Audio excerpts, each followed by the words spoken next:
Welcome to S.N. Chaudhary Physics classes for class 12th. Yesterday I taught you about basic properties of a magnet, and these days we are going to continue that topics, basic properties of magnet. पिछले class में हमने आपको basic properties of magnet बताए थे और उसमें से जहाँ तक हो सका था कर दिए थे। अब सेकंड पार्ट समझो, आज से इसमें कुछ और भी पार्ट बचे हुए हैं। ये सभी बेसिक प्रॉपर्टीज ऑफ मैग्नेट में आ जाते हैं। अब यहाँ पर देखो, इसमें सबसे पहले आप ये पढ़ते हो, ये सब सिंपल अट्रैक्शन, उसी का एक पार्ट है, लिखते चलना, अट्रैक्शन एंड रिपल्सन। ये हेडलाइन डाल दिए और इसमें ये बहुत बड़ा नहीं है टॉपिक सब। यहाँ पर simply like poles attract like pole repel each other, where unlike poles like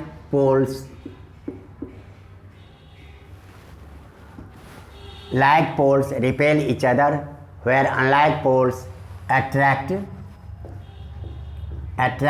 each other। अब इसमें से each other, यहाँ पर हम सिंपली एक मैग्नेट ये बना देंगे। हम यहाँ पर डॉट लगा दिए, एन एस हमने लिखा, इसी को धागे की तरह इसे दिखा दो करो। दूसरा मैग्नेट है यहीं पर, इसका भी हमने यहाँ एन लिख दिया, इधर हमने एस लिख दिया, इसको भी धागे से बांध दिए, तो दोनों एक दूसरे को रिपेल करेंगे। नीचे ये डायग्राम बना दिया। इसके बाद आपके इसी मैग्नेट में से दूसरा यहाँ पर हमने लिख लिया एन एस, और यहाँ पर दूसरा मैग्नेट एन एस, ये हमने लगा दिया। ये दोनों एक दूसरे को अट्रैक्ट करेंगे। बेटा हेडलाइन ऊपर वो लिख दिए, अट्रैक्ट। इस तरह से ये रिपेल करेंगे, ये अट्रैक्ट करेंगे। इसके बाद आपके आ जाते हैं इंडक्टिव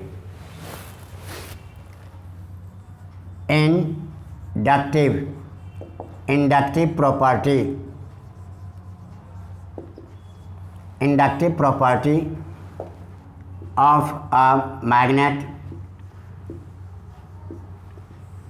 या इसको मैग्नेटिक इंडक्शन भी कहते हैं और मैग्नेटिक इंडक्शन, ये दोनों नाम से जाने जाते हैं। मेरे ख्याल से इसके बारे में, इंडक्शन के बारे में आपने इलेक्ट्रोस्टैटिक्स में पढ़े थे, वही सब कुछ यहाँ करना है। Point number 1, when a magnet is brought close to a magnetic substance। Magnetic substance कहते हैं ऐसे सब्सटेंस जिसको मैग्नेट अट्रैक्ट कर सके। जैसे आयरन, निकल, कोबाल्ट, ये सब कहलाएगा एल्निको, एलॉय है, ये सारे के सारे कहलाएंगे मैग्नेटिक सब्सटेंस। तो when a magnet is brought close to a magnetic substance, it induces का मतलब सिंपली यहाँ लिख दिया हूँ ब्रैकेट में, produces। unlike pole at close and like pole at far end। यहाँ पर देखो, अब हमने ये एक मैग्नेट ले आए, ये हमारे पास N और S मैग्नेट है। यहाँ पर हमने आयरन का एक टुकड़ा रख दिए, ये हमारे पास आयरन है। इंडक्शन के कारण क्या करेगा, ये N जो है पास वाले सिरे पर यहाँ पर बना देगा S, यहाँ बना देगा N, यहाँ N बना देगा, यहाँ S। Induces close, induces unlike poles at close end and like pole at far end। आए बात समझ में? अब कहोगे सर यही चीज़ वहाँ हम चार्ज बॉडी को लाते थे, किसी चार्ज बॉडी के पास में लाए तो चार्ज क्या करता था, पॉजिटिव लाते थे तो निगेटिव बनता था, दूर वाले सिरे पर बनता था पॉजिटिव। तो इसी तरह से इसने ये किया। अब मैग्नेटिक इंडक्शन और इलेक्ट्रिक इंडक्शन में डिफरेंस क्या है? एक तो कह दोगे सर वो इलेक्ट्रिक फील्ड का है, ये मैग्नेटिक फील्ड का है। नहीं, वहाँ पर ये था जैसे ये प्लस है, लाए तो इसको टच नहीं कराते थे, पास वाले पर माइनस बना दिया, माइनस लाए तो पास वाले पर प्लस बना दिया। यहाँ पर टच करके भी हम ऐसा कर सकते हैं। यहाँ क्लोज लिखे हैं। Second, when a magnet is touched कर दिया हमने, लिख दिया वर्ड। चार्ज वाले में क्या होता, चार्ज डिस्ट्रीब्यूशन हो जाते इंडक्शन के बदले। यहाँ touched, when magnet touch to a magnetic substance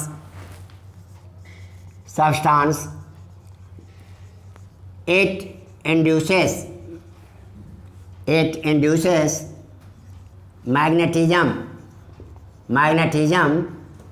in that substance तो उस सब्सटेंस में ये इंड्यूस कर देंगे। इसका एग्जांपल यहाँ दिखा देता हूँ।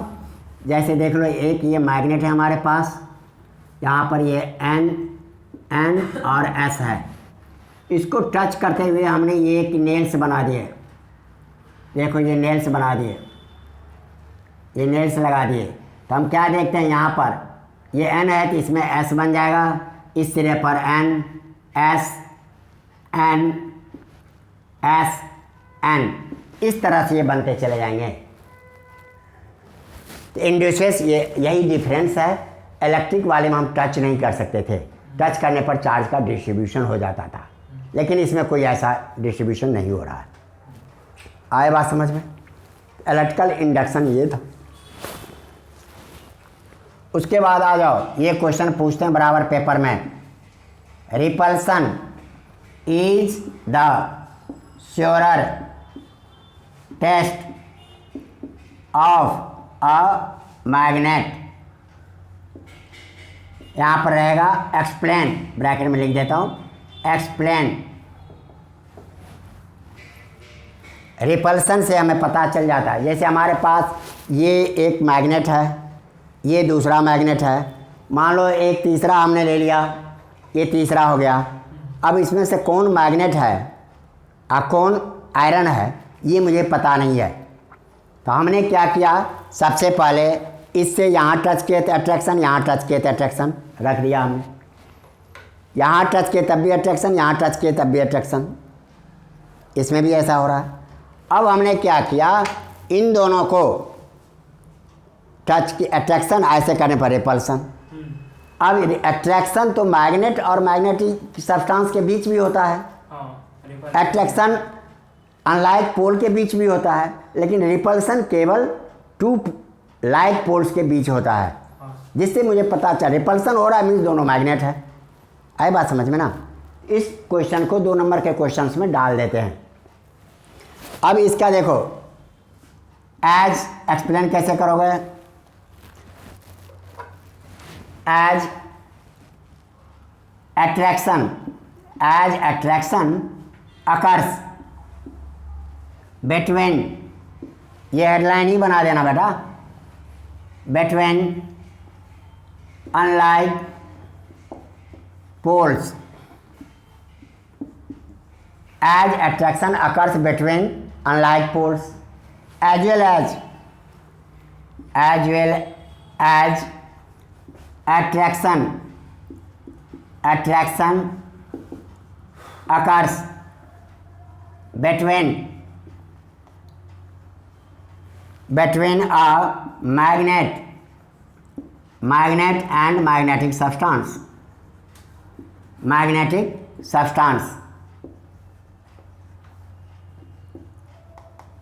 But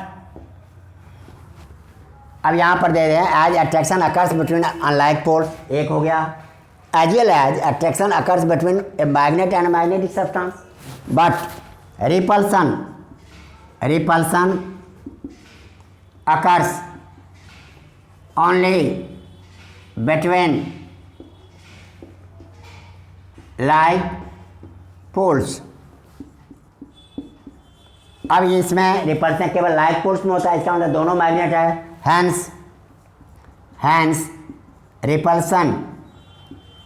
repulsion is the surer test of a magnet.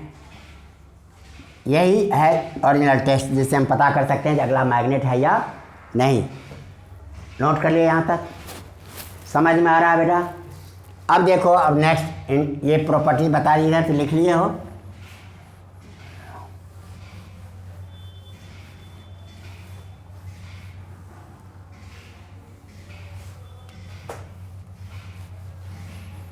अब हम आपको बता रहे हैं मॉलिक्यूलर थ्योरी। यहाँ पर शुरुआत में जो मॉलिक्यूलर थ्योरी दिया गया था, इसी को क्वेश्चंस ऐसे बनाते हैं।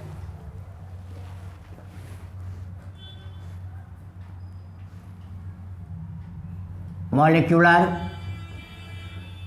थ्योरी ऑफ मैग्नेटिज्म एंड, या इसी को आप ये कह सकते हो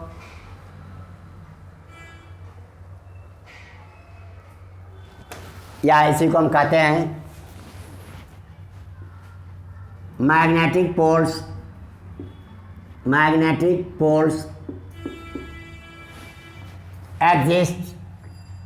एग्जिस्ट इन पेयर्स। इसका मीनिंग क्या पता चल गया है? देख लो बेटा, अंडरलाइन कर लेना, मॉलिक्यूलर थ्योरी। अब यहाँ पर सिंपली देखो, एक हमने ये बड़ा सा मैग्नेट ले लिया, यहाँ पर N है, यहाँ पर S है, हमने इसका दो टुकड़ा कर दिए, ये अलग टुकड़ा बन गया,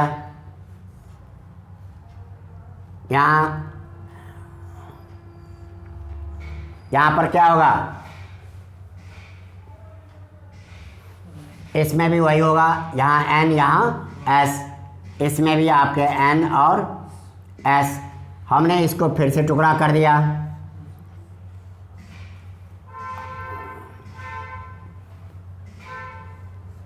और इसमें फिर देखो ये भी N और S बन गए, ये भी आपके इसमें N और S बन गए। देखो यहाँ पर एक टुकड़ा और हम बना देते हैं, यहाँ पर देख लो N S, दूसरा टुकड़ा यही रहा, आपने N और S, इस ब्रोकन लाइन से हमने टुकड़े में किए। इसका मतलब चाहे मैग्नेट को टुकड़ा करते करते छोटे से छोटे पार्टिकल तक क्यों न जाएं, तो इस particle behave as a magnet, यही इसका थ्योरी है। और इसी को कहते हैं hence magnet poles occurs in pair, ये भी कहते हैं। व्हेन देखो, when a magnet is broken into small pieces, when a magnet is broken into small pieces, each piece behaves like a magnet। इसका हर एक पीस जो होगा एक मैग्नेट की तरह होगा। This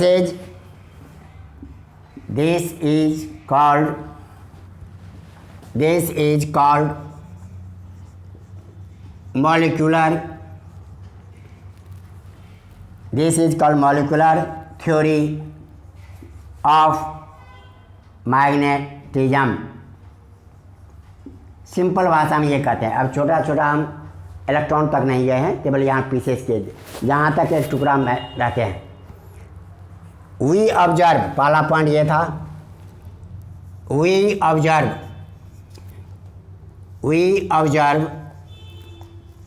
each pole, each magnet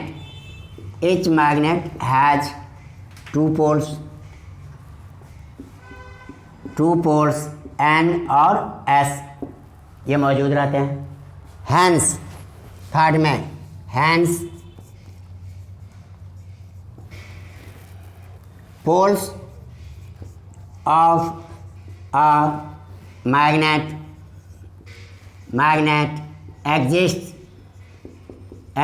in pair। इस तरह से मैग्नेट का पोल, ये भी आपका क्वेश्चन बन गया। आया बात समझ में?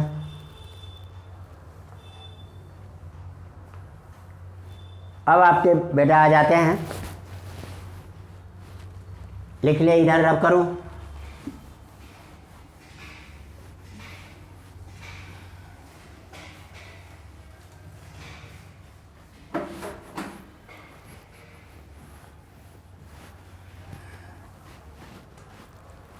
नेक्स्ट टॉपिक सब आपका हो गया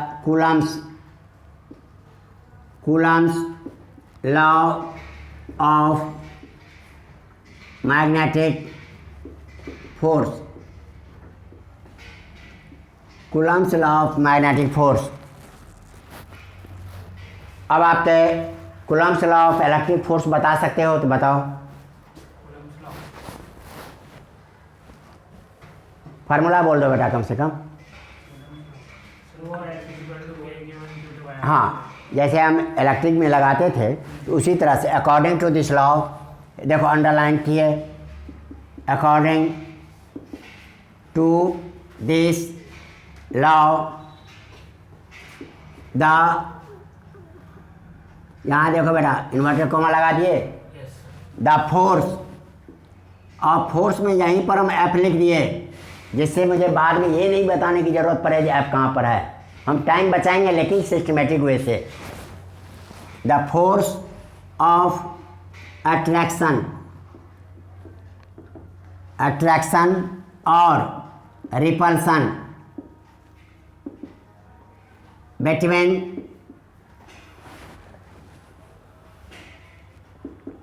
between two poles of magnets। देखो यहाँ दो अलग अलग मैग्नेट हमने लिए हैं। द फोर्स ऑफ अट्रैक्शन और repulsion between two poles of magnets लिख दिया हमने, सेपरेट मैग्नेट, एक ही पोल में तो है ही एक magnet, is directly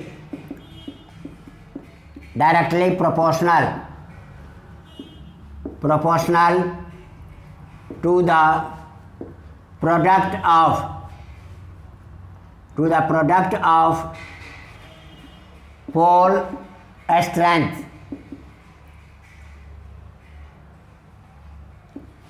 product of pole strength M1 and M2, and inversely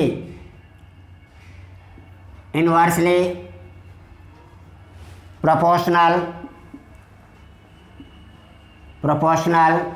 to the square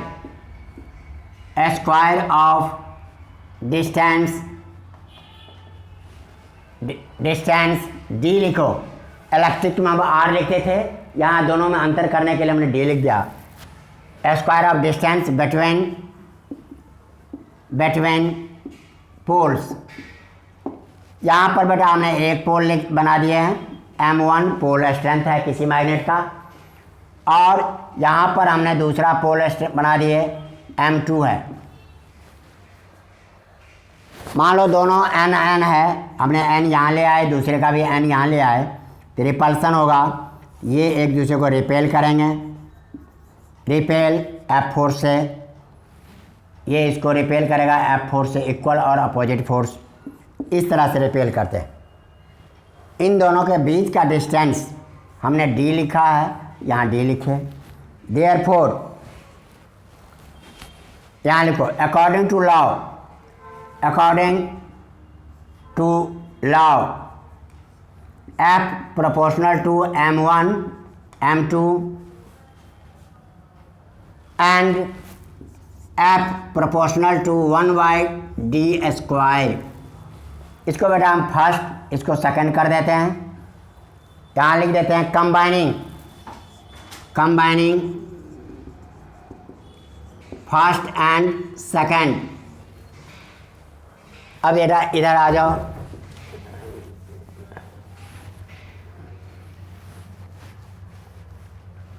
combining first and second f proportional to m1 m2/d²। ये हमारे पास ये हो गए। और f इक्वल टू हमने k लिखा constant m1 m2/d², where k is a constant of proportionality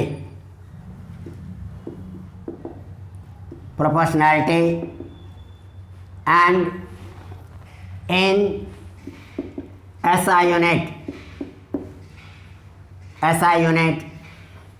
हम लिखते हैं k की जगह पर क्या लिख देंगे, μ0/4π। बेटा इतने बार मैग्नेटिज्म पढ़ चुके हो, इसमें μ0 क्या चीज़ है बताओ। हाँ, यहाँ पर आपका 10⁻⁻7 लिख दिए थे हमने वैल्यू के रूप में। यहाँ पे वो हो गया मैग्नेटिक। हाँ, यहाँ पर इसको कहते हैं म्यू, इसको कहते हैं मैग्नेटिक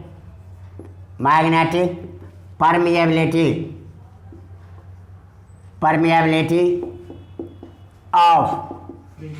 ऑफ फ्री स्पेस। ये फ्री स्पेस का मैग्नेटिक परमिएबिलिटी है। इस तरह से आपका ये फार्मूला बन गया।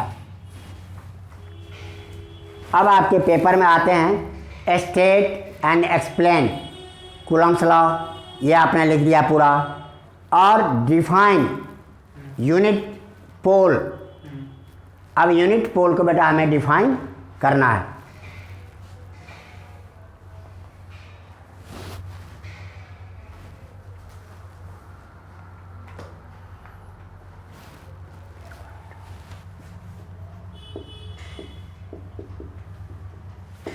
देखो अब यहाँ पर नीचे आ जाओ,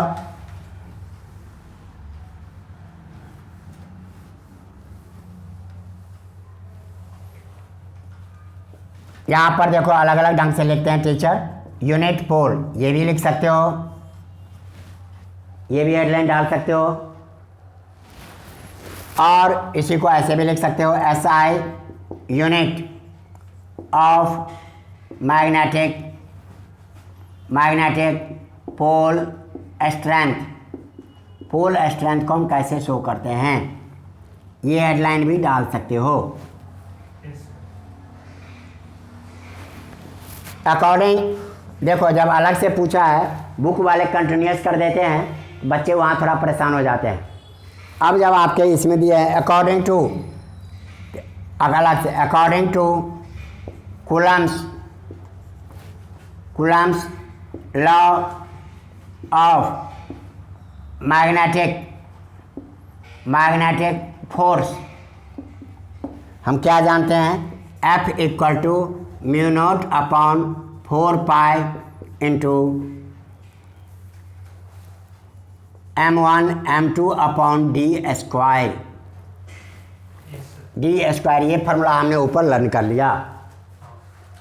अब यहाँ देख लो, if when m1 equal to m2 equal to हमने m लिख दिया, d इक्वल टू 1 मीटर लिख दिए, और μ0/4π की वैल्यू कितना लिखते हैं, 10⁻⁷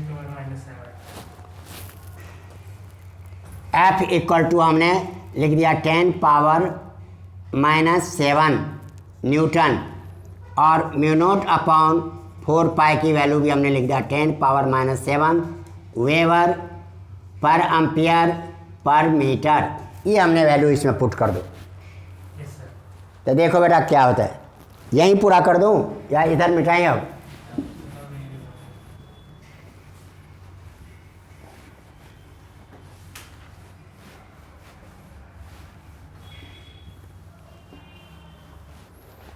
अब आपके इसमें आ गए, पुट करो, यहाँ हो जाएगा putting 10 power minus 7 into M upon 1 का स्क्वायर। तो देखो बेटा ये और ये कैंसिल हो गया, 1 बच गया, 1 इक्वल टू एम स्क्वायर। तो एम इक्वल टू क्या होगा, plus minus root 1, that is M equal to plus minus 1। अब ये प्लस माइनस 1 जो कहते हैं एम्पियर मीटर कहते हैं, प्लस माइनस 1 इसको हम एम्पियर इंटू मीटर लिखते हैं, या ब्रैकेट में याद रखो कैपिटल लिखते हो कैपिटल ए और एम। हैंस यूनिट पोल